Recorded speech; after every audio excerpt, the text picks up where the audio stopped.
I'm just looking for the WhatsApp group. Okay, so Venerable Teksho, I believe, send a message. When I have an eye consciousness of pot, for example, there's the appearing, observed, engaged object, which are all pot. All right. But then there seems to be another object which seems like an aspect of consciousness. For example, if I go close, then the pot appears large, and if I go far away, the pot appears small. Since the engaged object of this mind is always pot, and the pot stays the same size whether I'm close or far, how does one refer to the aspect of consciousness which seems to change size when one does not go close and far? Does this correspond to one of the four objects?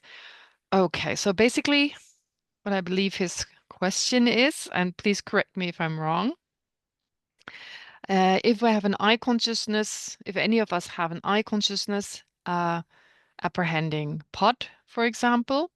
So what appears to the eye consciousness? The pot. It's the appearing object. What is the engaged object? It's the pot. But then he says there seems to be another object, which is like an aspect of consciousness. Okay, so that's the size of the pot at a given time. If I'm close by, then it's a large pot. If I'm further away, it's a small pot. So it seems like there are at least two pots, he's saying, right? Two pots. Okay. Now, first of all, you're saying it's an aspect of consciousness. What do you mean with an aspect of consciousness? It's dependent on consciousness? Yeah. Dependent It on has nothing to do with consciousness. the pot. It just has to do with It's consciousness. got nothing to do with the pot. Well, if you were to stay, if you didn't go closer to the pot, the appearance to the mind wouldn't change, right? So it definitely has to do with your body moving closer or further away. Yeah. Maybe like the way the sense faculties, the distance between the sense faculty and the Okay, object. please, can you take the microphone? Because I don't hear you clearly. Yeah, maybe like the distance between the sense faculties and the object. Oh, the sense faculties. So yes, it's very much dependent on the sense faculties, not the consciousness, but the sense faculties. Yes, absolutely. So it's the sense to the sense faculty, either a closer pot, a larger pot, or a smaller pot appears. Okay, that's okay. But does pot itself appear? Does pot appear? Yes. Okay, pot appears. All right. Does the isolate of pot appear? I mean, not the isolate, but pot in general appear? Or just pot? Does pot in general appear or just pot? Mm-hmm.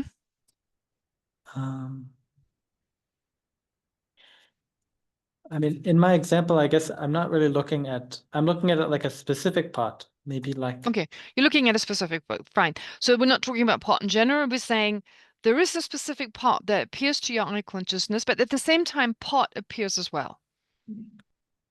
Well, I don't even have to say pot. I was just using pot as an example. Maybe it's like this specific pot that I'm seeing.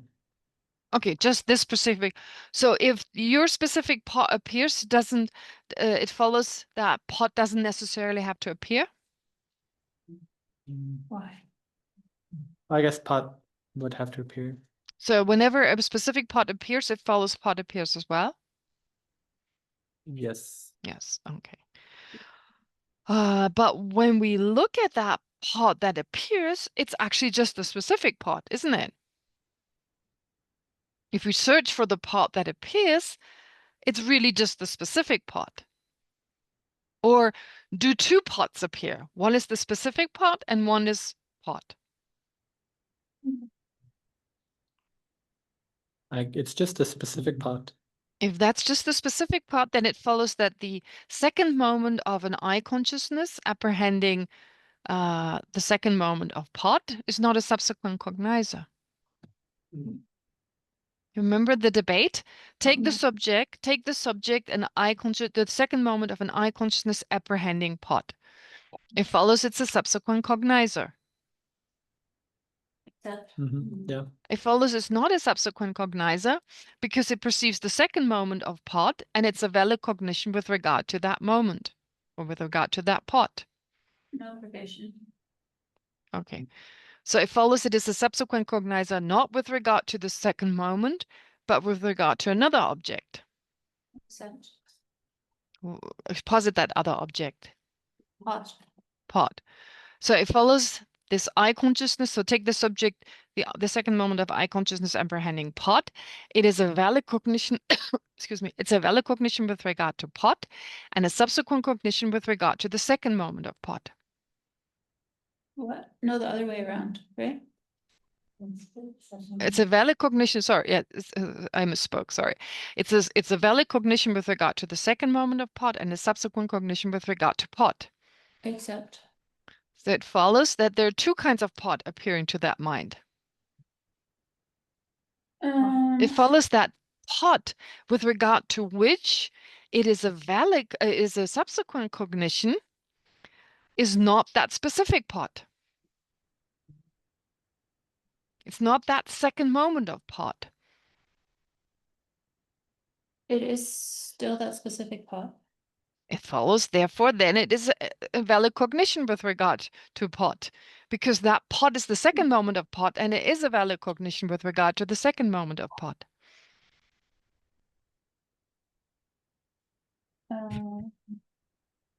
Sorry, I got a little lost.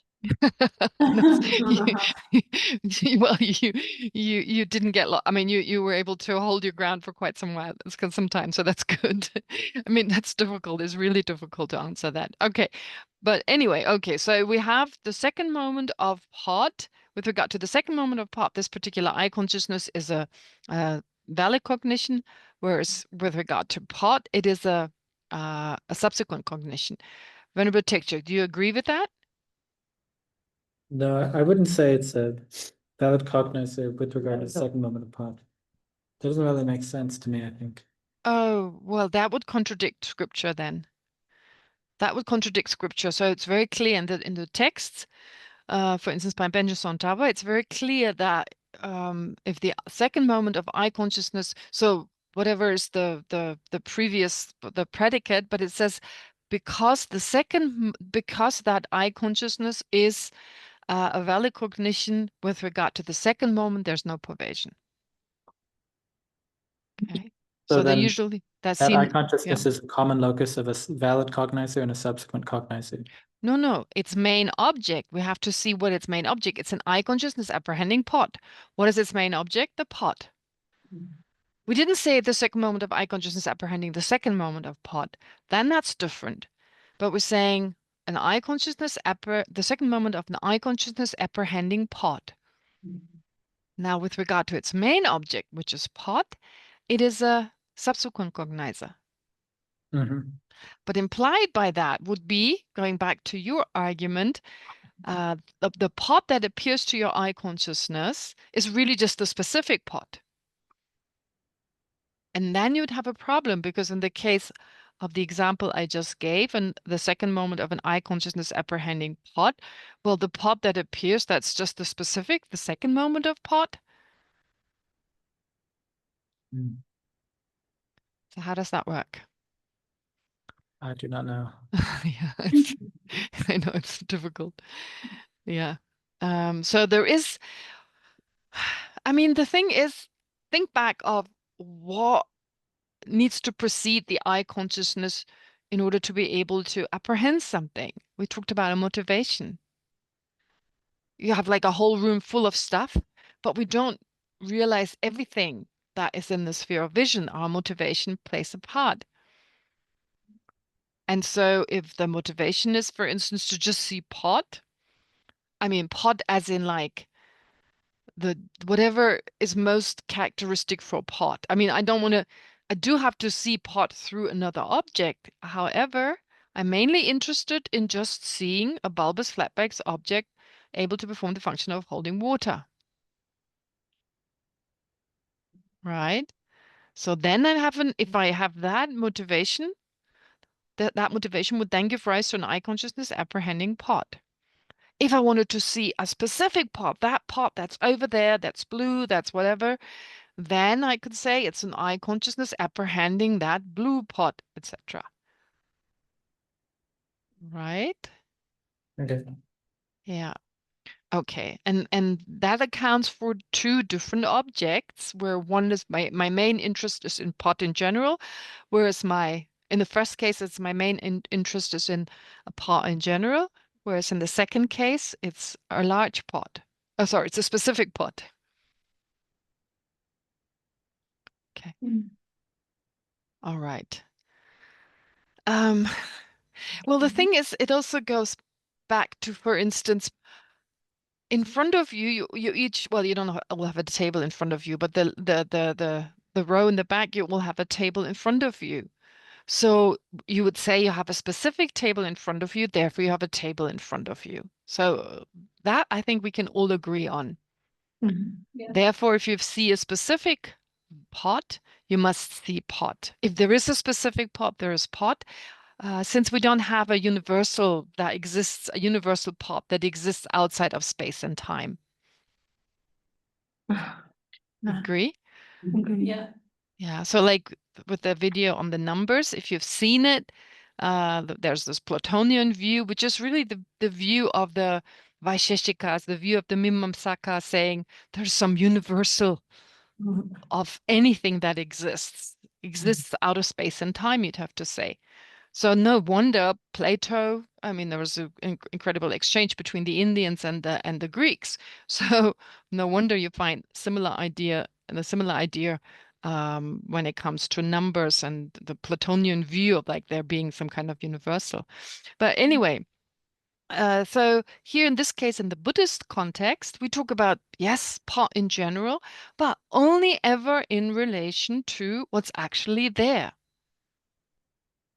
So paying attention or not, that's a different thing. But going back to your example, Venerable Tekcho, regarding the eye consciousness apprehending pot, does that pot have the same size as the specific pot that you perceive? I mean, if you move closer, then your eye consciousness apprehending pot, does it perceive the same size as that pot that is now closer to you?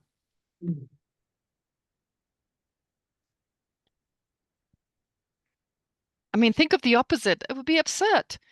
And then you have this large pot because it's right in front of you. But what you apprehend is just a tiny pot. How would that work?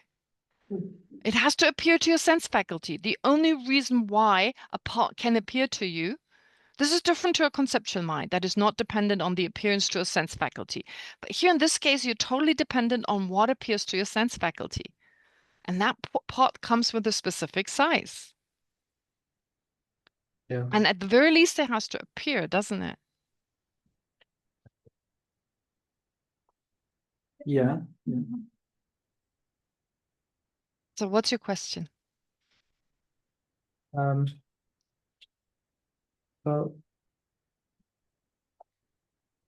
like if you're very far away and you ask someone whether the pot appears to be small or large,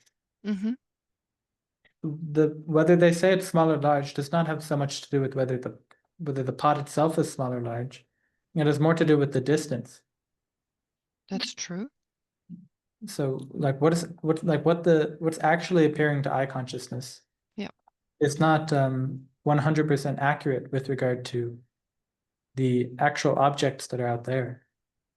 Ah, that's your question. Oh, so you're saying that the eye consciousness is mistaken because it apprehends a small pot, while it is, in actuality, it's large.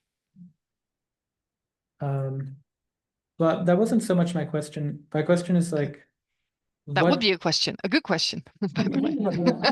Yeah. What, like, because if I say the appearance of the pot, then I'm talking about the pot. Right. And if I say the engaged object of that consciousness, then I'm also talking about the pot. Yep. If I say the appearing object, then I'm still talking about the pot. Yep. But Well, there's more than that. There's also the impermanence of the pot, which is, of course, not the pot. But yeah, leaving aside that appearance, for instance, yeah, absolutely, you're right. But then, like, I would like to talk about the thing which clear, like, what is appearing to the eye consciousness that people say, oh yeah, the pot is small. Oh, it's just their distance. So how do I refer to that? Right. Okay. So in the Sautrantika school, it's a little difficult because, of course, they don't assert a mistaken mind. They would say the actual pot appears. It just appears because of the distance. It doesn't appear with its full size, but actually it is the real pot with its full size. So they'd have to kind of talk around it. In the Prasangika school, it's not that difficult because, yeah, it's a mistaken mind. Big deal. Okay, so in the Sautrantika school, they would say, yes, the pot appears to you with its entire size. It Really? does appear. So it's not like there's a bigger pot or a smaller pot. If it didn't appear with its entire size, with its full size, it would have to be a wrong consciousness. There's no other way around it. If two sized pots were to appear to you, and they would say, well, yes, oh, because it's further away, um, it you know, it's not the same size as when you were close, but it's still the same size. They'd have to insist on that. It's still the same size. If it's, I don't know, half a meter, if it's 30 centimeter um, tall, or it's 30 centimeter, what do you call it, long, um, then that's what appears to your mind. It's still those 30 centimeter. So they wouldn't say something like it's like a representation of the pot, and through the representation, No, they wouldn't say that. can't. That can't. That's the old argument. If it's a representation of the vase, it appears to be the vase, then you end up with a mistaken mind. Remember, you asked that question before. You ask, is the appearance of the vase to the eye consciousness apprehending the vase or not? If it's not the vase, then it appears to be the vase, which makes it a wrong consciousness. You asked that a few weeks ago. So same idea. Therefore, the appearance of the vase must be the actual vase.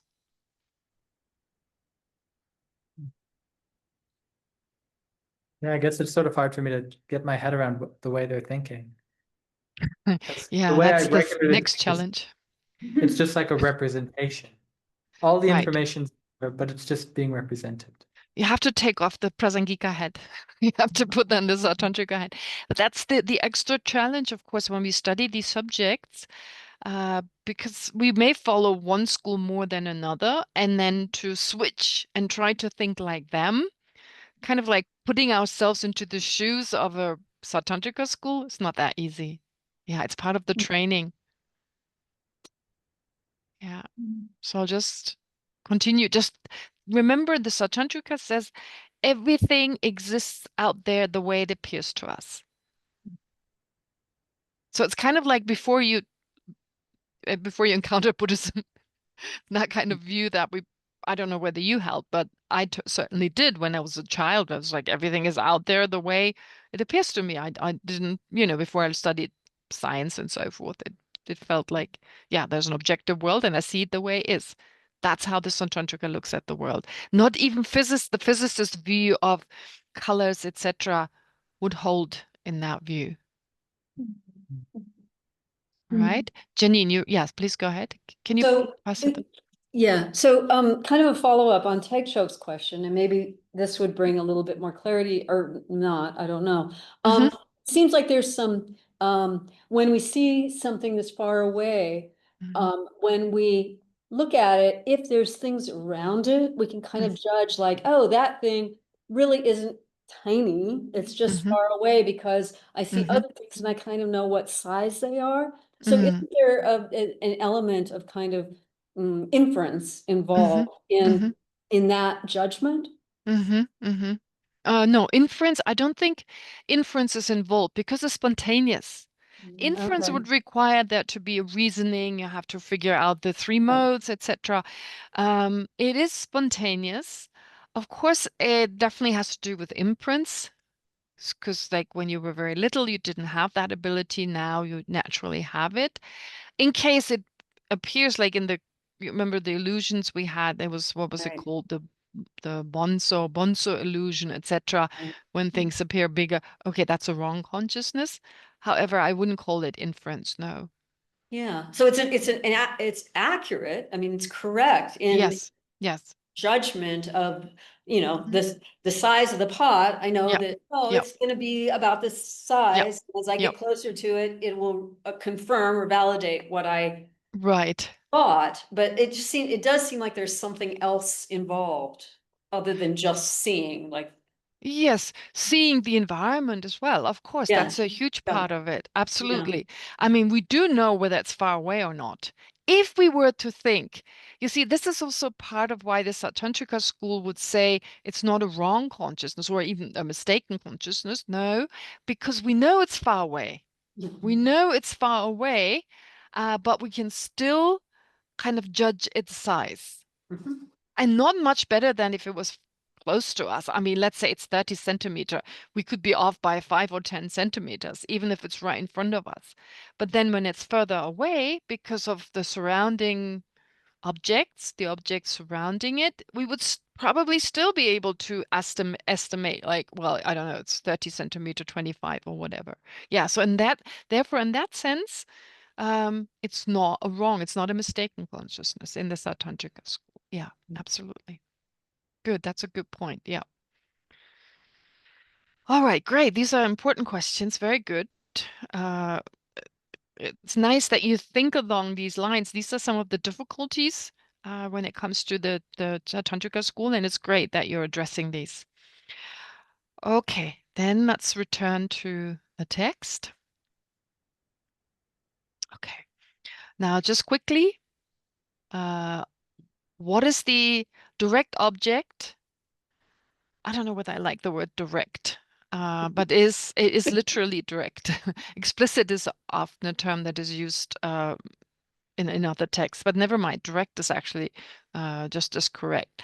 So what is the direct object? What is the direct object of the I consciousness? So the direct object of the direct object of the conceptual consciousness apprehending vas, posited. Very good. The meaning generality of pot. Yes, exactly. Is whatever is the direct object of the conceptual consciousness apprehending a vase, a pot, is it necessarily that meaning generality? No. Posited. Pot. Pot. Pot. Okay, that's it. Great. All right. Okay. Then regarding the subject, take the subject an I consciousness apprehending pot, posits its direct object. Pot. It follows that if it's the direct object of the I consciousness apprehending pot, it's necessarily pot. Yes. Well, actually, no. What? So it follows it's not necessarily pot. Yeah, well. That the direct object of an I consciousness apprehending pot, it's not necessarily pot. I would say probably not. What would you say? Probably not. It depends on the icon. That's the fifth answer. The fifth answer, probably not. That's clever. So you kind of got like a escape route, like some room for some wiggle room. Okay. You'd have to be looking at the pot like this. You know, the pot is here, and you're just like, the only thing you see is pot.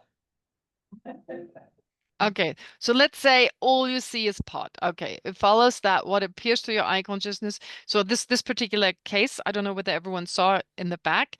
Venerable Tekjo said, like, you know, you've got the pot so close to you that nothing around the pot can appear. So it follows in that case, your eye consciousness, if it's the direct object of this eye consciousness apprehending pot, it's necessarily pot. Why? It's not necessary. Now I accommodated you. You're still not satisfied. No, I'm kidding. So it's posited. The parts of the pot. Okay, the parts of the pot. Okay. So it follows that they also appear. Okay.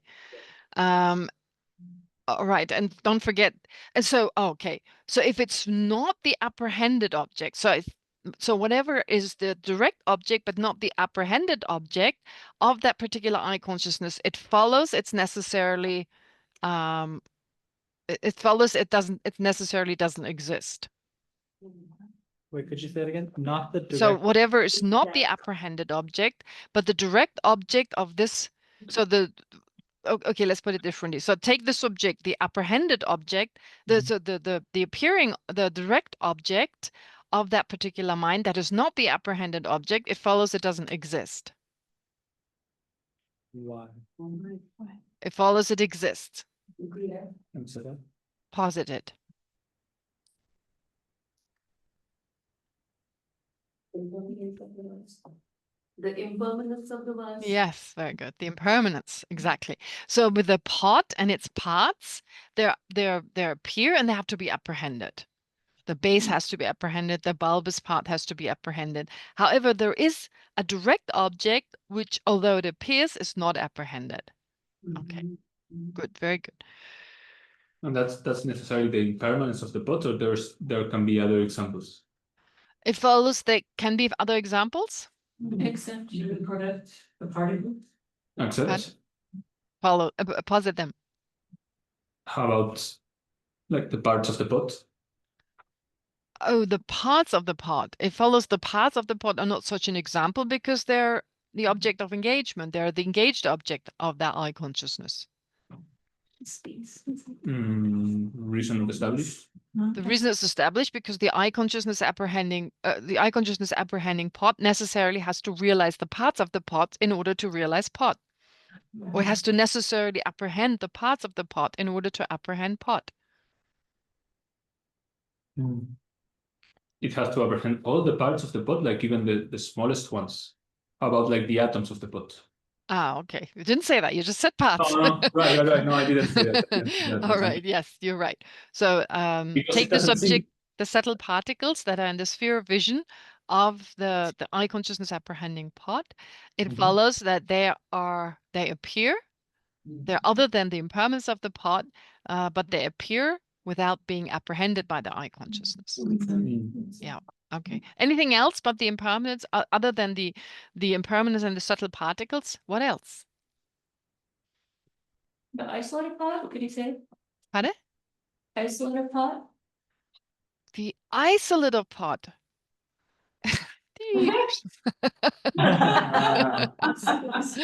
It follows the island of pot is impermanent. The space Why? within the pot? Because Why? it's the appearing object of an eye consciousness apprehending pot, right? Yeah. Whatever appears to an eye consciousness is the appearing object. Therefore, take the subject, the isolate of the pot, it follows that it's impermanent because Why? it appears to an eye consciousness apprehending pot. Okay, reason not established. Oh, yeah. Okay, great. What else? One more example, we've mentioned it before. Think of being the same in terms of object, time, and nature. Remember those three? So what is another example? The impermanence. Pardon? The clay of the pot. The clay that is the pot. The clay that is the pot. Okay. The clay that is the pot. Yeah, okay. Okay, you could say that. What else? The clay of the pot is not apprehended, but it appears. What about the product? Other way Being a around. product of the pot being a product, remember? Yeah. The pot being a product. But this is a little bit difficult because what does it mean to be a product? Arising through causes. Sorry, can you say that again? Having causes, arising through causes. Arising through Being a causes. product of causes and conditions. Okay, very good.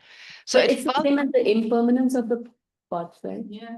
the impermanence of the pot appears. What is the impermanence of the pot? Impermanence, yeah, we just say that, but we need to really understand why does the impermanence of the pot appear? In what way? I've already said it, but just this has to be clear because otherwise we just keep repeating it.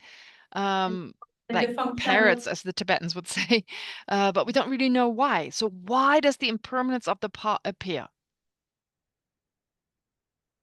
In what way does it appear? Because we know it's produced. No.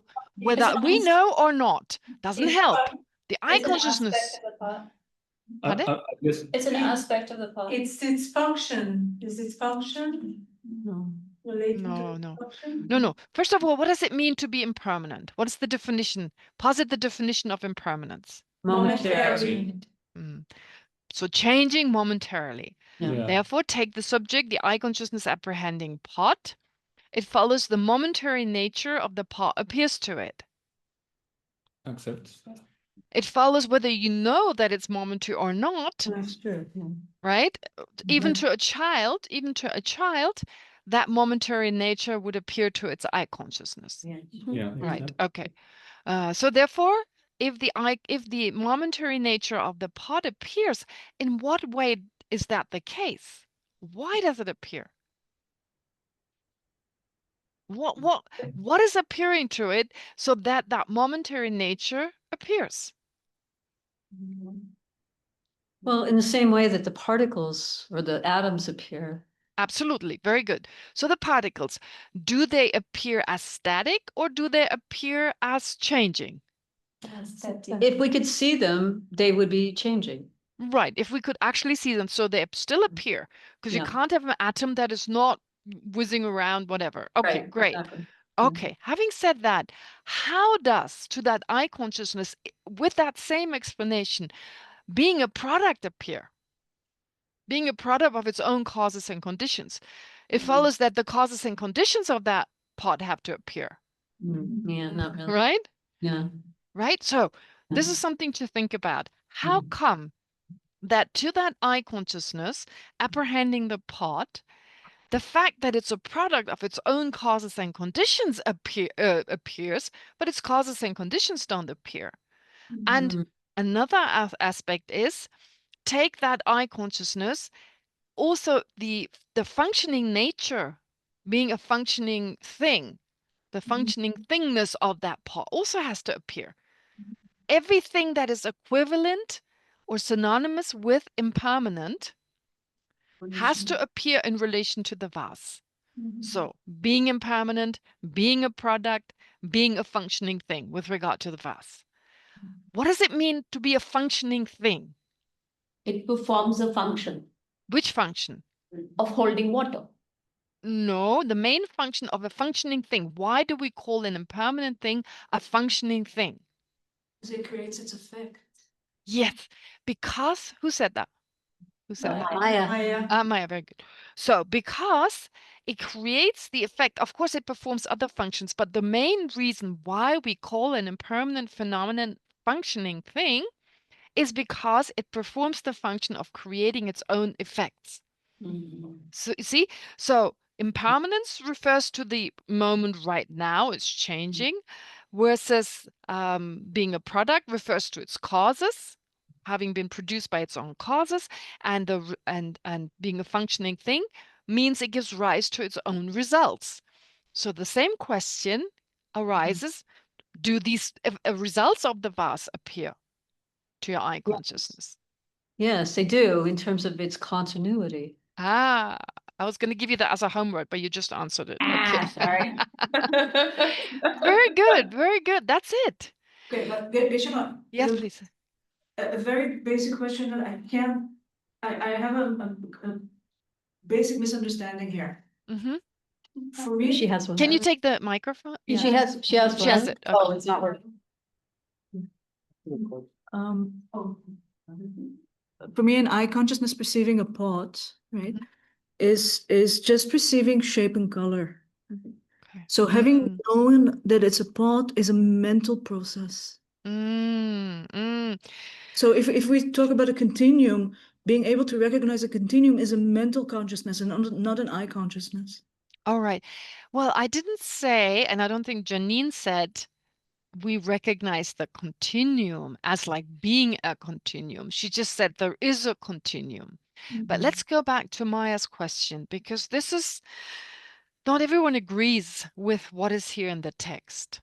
There are some people who say only the shape and color of the pot appears and not the pot itself. And then you must have a mental consciousness, which then says, or that which then thinks, oh, that's a pot. There is that. There's definitely that view. But it's actually contradicting the text we're studying right now. So let's not assume that view that I just introduced. Let's try to stick to the view of the text we're studying at this point. Now, first of all, is a vase shape or color? Shape. It's shape, right? That's a little weird. Is bread, what is bread? Taste or taste? So why is bread taste and the vase is not taste? I mean, you can lick it and it's got its own taste. What's the difference? Primary function is to be eaten. It's to do with the primary function. Okay, Maya, can you specify in that? You've got the microphone, so you might as well say it. Like rephrasing what Janine said, like I will not try to eat a vase or a pot. We could. I try, yeah, but probably tried and it's not that great. So it's better to have it holding water than just eating it. Okay, but if it were made of cookie dough, I'd eat it. Right? No, but I think it is what is the specific attribute that I find which defines that object. Right? That's the point. That's the point. So whether it's made of cookie dough, of cement, or gold, it doesn't matter. While bread, if it doesn't taste of bread, right? It's not bread, whether it's blue or green or what have you. Yeah. So these are the kind of characteristics that help us to recognize it as bread, right? Independent of its shape and so forth. Okay. Yeah. So you all definitely got that right. That reason for why saying so, which is a little unusual. We say the shape of vase. So the shape of vase and vase are the same, right? You have to say they're the same. That's a little unusual, but never mind. There's some other debate. Well, we don't need to go into that. So the vase and the shape of the vase, they're the same. But according to these texts, although Acharya Chandrakirti has said in his clear words that the sense consciousnesses are dumb, they're not that dumb. They're not that dumb, because I believe, and this I think we can also say from experience, that our mental consciousness has very much affected how we see things with our sense consciousnesses. Like going back in time when we were very little, we couldn't judge the distance between objects, for instance. We couldn't see three-dimensionally, I guess, when we were little, whereas we've learned to do that now. And I don't believe that every time you have to mentally kind of go through some kind of process to be able to know you're seeing something three-dimensional, for instance, or being able to judge the distance. I think that is actually something the sense consciousnesses can do. So if they can do that, if they can judge whether an object is further away or not, then it would follow they can also know vase. Yeah, but then we're going into a realm which is very gray, because then the question is like, so how far can I train them? How far can you train them? Can an eye consciousness realize the emptiness of a chair? I mean, it's a consciousness. It can be trained. Why not? Well, no. The thing is, well, first of all, it has to be a visual object, right? I mean, appearance is one thing, but here we're talking about also apprehending. So the impermanence of the part is so abstract. First of all, it's an affirmative knower. So basically, its main object, we're talking about the vase. So the main object is the vase. It's an affirmative knower. The permanence, the emptiness of the vase, there's no way by which it could appear. So how would that work, basically? First of all, so there's that. But it's still dumb. I mean, you can train it to some degree, but there's a limit. There's a limit to it. I think it would take too long. I mean, to take every single example. The impermanence is extremely it's not extremely, it's slightly hidden. It's different to the impermanence here because the impermanence presents itself through the appearance of the subtle atoms. So that makes perfect sense. Yeah, and so we have to say whatever is part of that vase in terms of spatial parts and is in the sphere of vision of the parts, it has to appear together with it. Otherwise, you'd have holes in your appearance, which means the impermanence is accounted for. But something abstract as emptiness, I think it becomes difficult. But anyway, going back to the vase, not only, you remember, I also talked about apprehending vase and apprehending that something is a vase, which is another difference. Right? Does the eye consciousness not only apprehend vase, but can it also know that this is a vase? According to Latte Rinpoche, can. He says very clearly that you can recognize this is my father, even my father, like the body of my father. He doesn't say that, but recognize my father. So I can see Kelsey had the example before, but I don't know it is Kelsey. So I can later on say, okay, I saw her before. I remember I saw her before, but I don't know that it is Kelsey. I saw her body before, but I didn't know it was Kelsey's body. Yeah. I don't know. I mean, you can put it that way. You can either say, okay, that's just the conceptual mind, or you could say, no, that's what the eye consciousness knows. There's no way you can actually, at this point in time, determine it through your own experience. Right? Yeah. So unfortunately, I don't really have an answer. I can only tell you what it says in the scriptures. Yes, Janine, go ahead. Yeah, so a follow-up on something that Maya said is in terms of, quote, training the eye consciousness. I mean, if it is a valid perception with the eye consciousness and it sees something, I mean, we know that all matter, all form is impermanent, functioning, produced. You know, we can categorically say that. So it's not like we have to know that about each object. So it seems like a very simple training, if you will. That if it sees something and it's a valid, it knows that it's permanent or impermanent. It knows that it's produced. Is that? No. That not? No, that is like, I mean, no, I don't think it goes as far as that because it's not a visual object. You see, what the eye consciousness knows is still restricted to something visual. Okay, so it can be trained that this is a vase, where, I mean, being a vase, that's a visual object. Versus being impermanent and so forth. That's no longer a visual object. That's more abstract. Right. Being hidden, anyway, it's a slightly hidden phenomenon. But can't we have a tactility consciousness? I have one. Yeah, go ahead. Though one can train their tactility consciousness to recognize shape, right? It follows that the body consciousness needs to be trained in order to implicitly or indirectly, as this text would say, indirectly know the shape of the vase, for instance. Doesn't it know it automatically? I don't even think it's trained. You automatically, if you touch, if you touch along the vase, and of course you need to have an understanding of round, for instance. I mean, if you don't have the word, you won't be able to talk about it. But if you know the word vase, that the word round, and someone asks you, or bulbous, and someone were to ask you, okay, you've just touched this object, what is it, bulbous? You could answer that. I don't think you need to train yourself, and you can do it automatically. It doesn't say anywhere that this is something you need to train. You can just do that. You can know the shape implicitly or indirectly by way of directly apprehending the tactile aspect of what you're touching. And of course, it has to be a continuum of a body consciousness, which slowly, looks at it from different tactile aspects have to be perceived. Just touching it in one point, you won't necessarily know it's bulbous. But your sense consciousness do become more kind of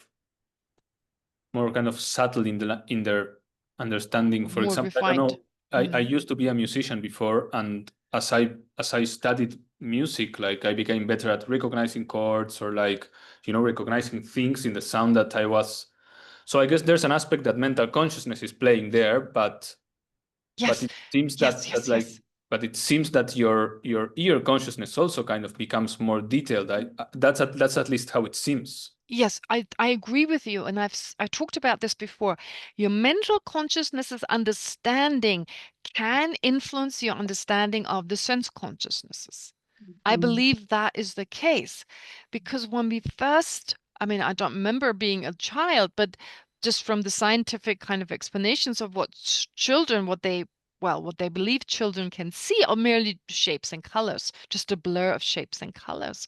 However, then through time, when you mentally, with your mental consciousness, start to categorize, make sense of the world around you, then that categorization can influence your visual perception, your audio perception. Now, this is, of course, different for each sense consciousness. So let's stick with the eye consciousness as our main example. Now, the eye consciousness, it can be influenced by our mental consciousness making sense of the world. And for instance, in some cultures, including the Tibetan culture, when you talk about eat your vegetables, you're literally saying eat your blue vegetables. In Japan, they also don't distinguish between blue and green sometimes. Tibetans don't really use the word green as much as we do. So when someone says to me, I'm going to buy some green veggies in the market, they say, "Nga tsengumbu nyadui." Tsengumbu means blue vegetables. So in some cultures, you know, the colors are described differently. And in some cultures, they don't have names for certain colors, which means the person perceiving them, if you have a word that is like, let's say, green and blue, you're more likely to distinguish between two hues of what some other cultures would both call blue. You see what I'm saying? Like for Tibetans, sometimes blue, they say, oh, this is such a blue landscape. Oh, it's so blue outside. I mean, to me, I think green when I hear the word. Like, I don't even, now when I'm saying it in English, blue appears to me. Actually, when I speak Tibetan, what appears to me is green. Oh, like when during the monsoon, usually we step out on the balcony and go, oh, everything has turned so blue. But yeah, the point is, therefore, I believe if you're used to this, if you don't have a different term for blue and green, as in the case here in that, like in the case of that landscape, you won't perceive as many types of, like the many different types of hues, like the blue hues, like the different types of blue, in other words, right? And then versus green. So there's been some research on that in some countries. I forget now. I taught this once and now forgotten all the details. But yeah, missing certain terminology in your language accounts for people who speak exclusively that language not being able to recognize some of the details. Or take snow. Okay, that I've never forget. The different words for snow for the indigos. The indigo, are they called indigos? Inuits, sorry, not indigos. Oh no, indigo is an airline in a color. No, the Inuits, right? They have so many different words for snow. So they have therefore developed the concept of the different types of snow. Thus, they see it. I believe they see it with their eye consciousness. I mean, the shape, the color in particular of snow, while we haven't learned to do so. There's definitely that process of being trained. Or Gonzalez is saying, in music's understanding the subtleties between different tones, or the Tibetan doctor taking your pulse. I take your pulse, no difference. And I have a good friend who does a lot of body work. Like she does, I don't want to call it massage because she doesn't call it that, but it's a kind of a very sophisticated massage, basically. And she says she's learned to recognize stuff in the body that previously she didn't. That's her body consciousness. I don't think her mental consciousness needs to set in here. I think she really recognizes that. So the mental consciousness being trained in a particular way together with her body consciousness, that mental consciousness enabled her body consciousness now to recognize sensations I would never recognize. I believe that to be the case. It just doesn't make sense to me any other way. But So it's debatable. Consciousness, the omnipresent mental factors are all present, right? Right. Yeah. The omnipresent factors are all present. Yeah. Because it seems like all discrimination, that this would be coming in through discrimination. Yeah, but you see, there's a difference between the omnipresent factors are present and functioning to a particular degree.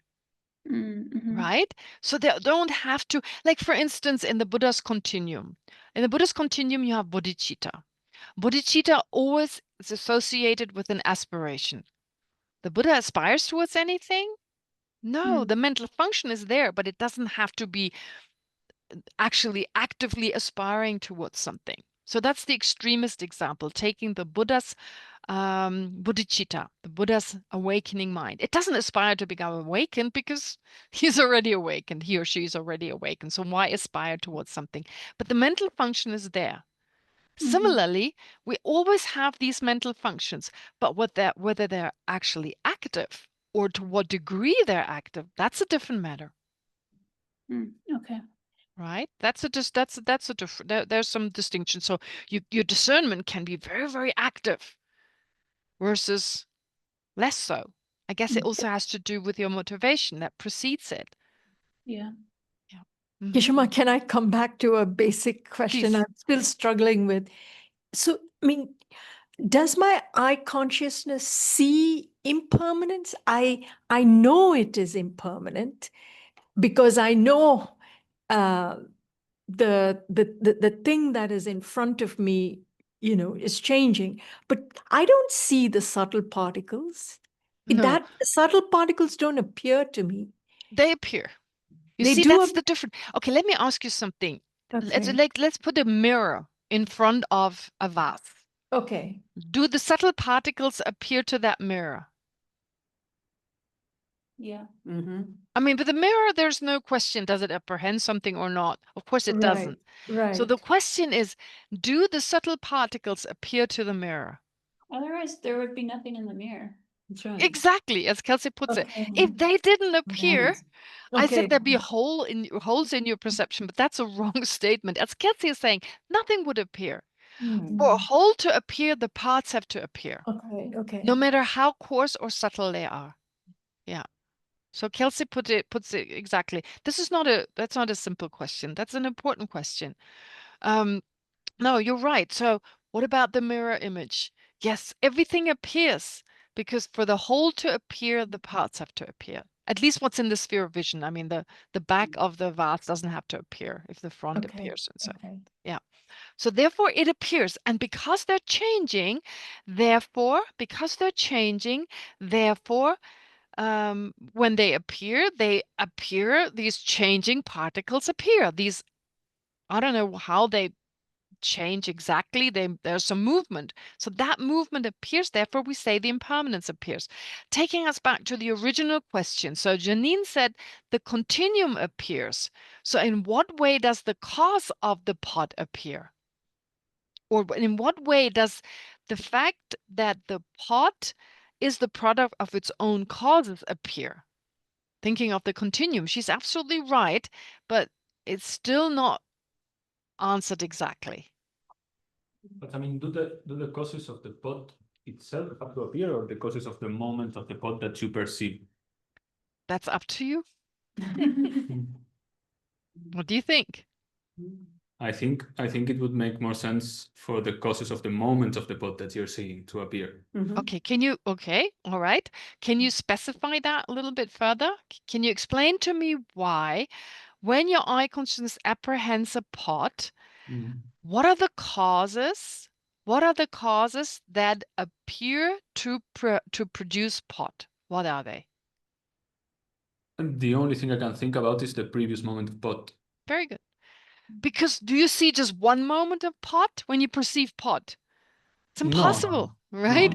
It's always a continuum. Otherwise, if it's just a short moment, you wouldn't even be able to apprehend it. Yeah. There needs to be a certain length of time that you take in the object. Yeah, or that but then you still have the problem that the first moment of pot that you perceive, that's the cause of that moment appear. It follows that the first moment of the pot doesn't consist of sub-moments. It follows that the first moment of pot is not a continuum. No, it is. So even that one moment, it consists of sub-moments, with an earlier moment giving rise to a later moment. Otherwise, how could the impermanence appear?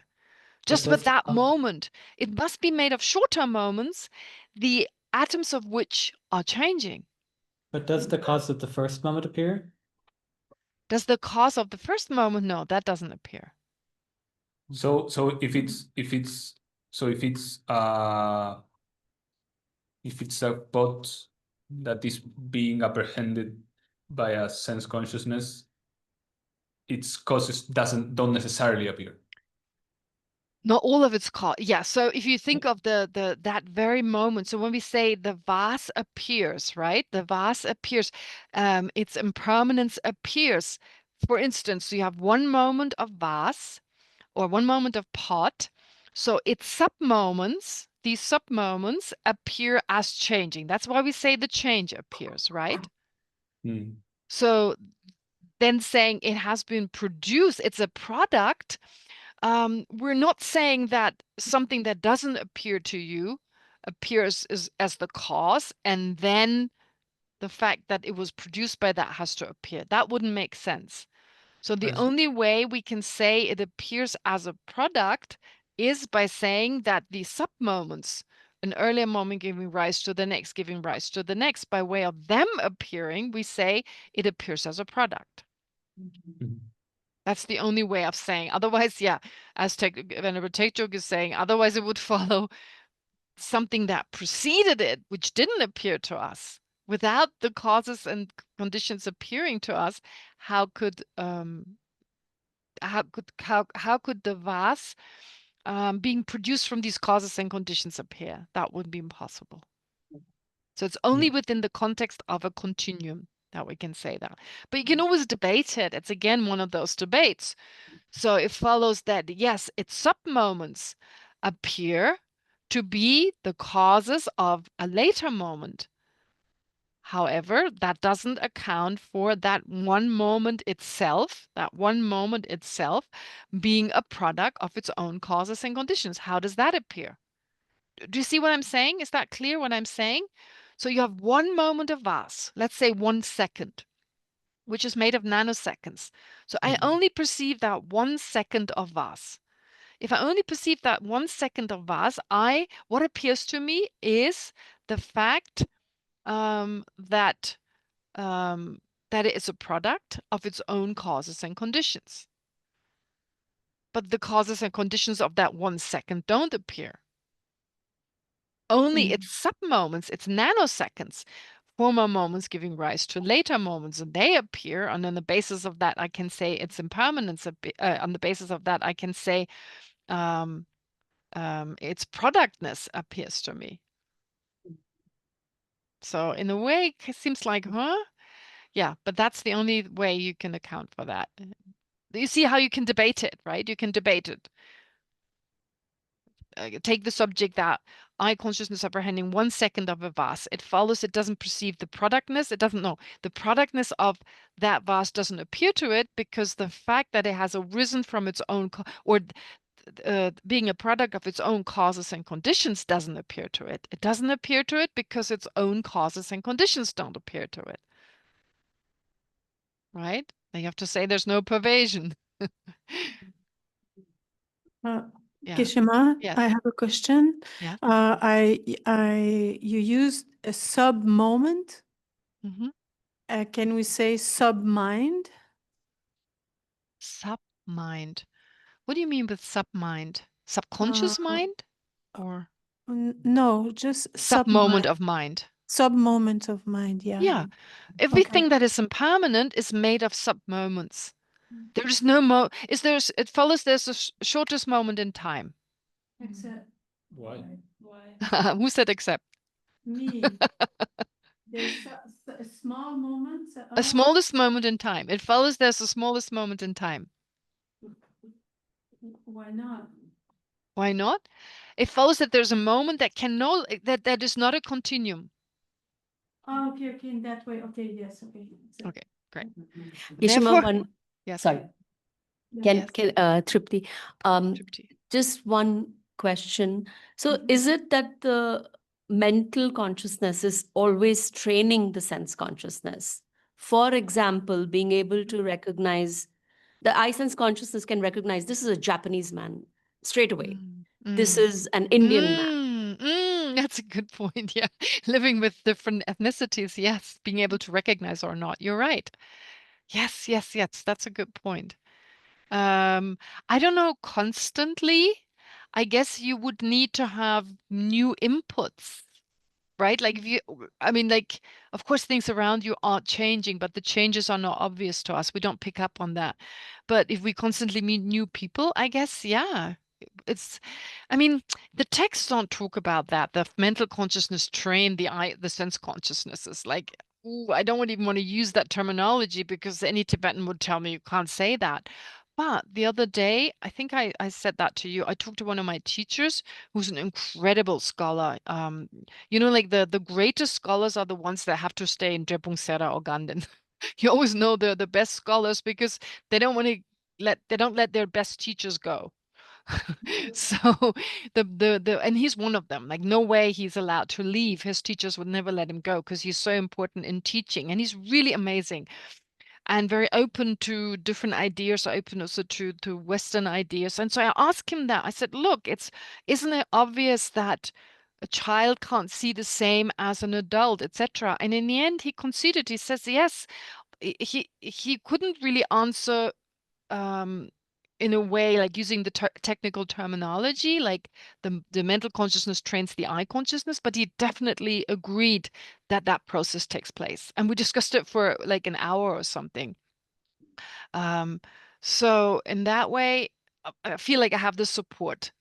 I feel I have the support of someone I can very much, who's very qualified, I can rely on. But it's not really described that way. It's not described that way. So I've never come across this in the text. Although they don't say that the mental consciousness trains the sense consciousnesses. It's always the other way around. The sense consciousnesses affect the mental consciousness, but not so much the other way. Although, yeah, when you get angry, so anger giving rise to a red appearance, but that's different. That's because the body is affected by the anger and it's that way.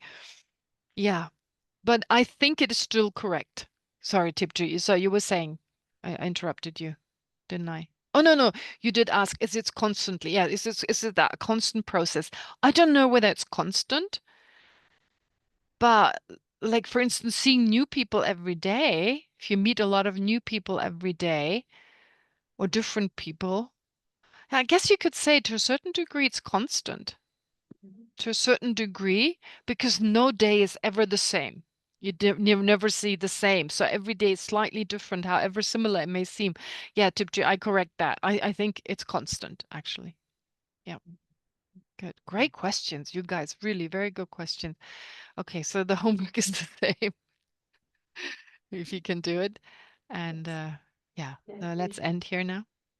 Having thoroughly investigated in a court of law and I have day and night through the four visions, my born of reflection on these topics of contemplation, may this discernment sever all doubts. All right. Thank you. Thank you. Thank you, Kishmana. Happy Labab Tuchin, Kishmana. Oh, happy Labab Tuchin to you too. I forgot. Yeah, we make an offering and our gratitude from all of us. We can't make offerings to you directly, but thank you for all that you do for us. Thank you. Well, thank you for all your questions. So goes both ways. All right. Great. Bye. Thank you. Yeah, so it's just reading those pages that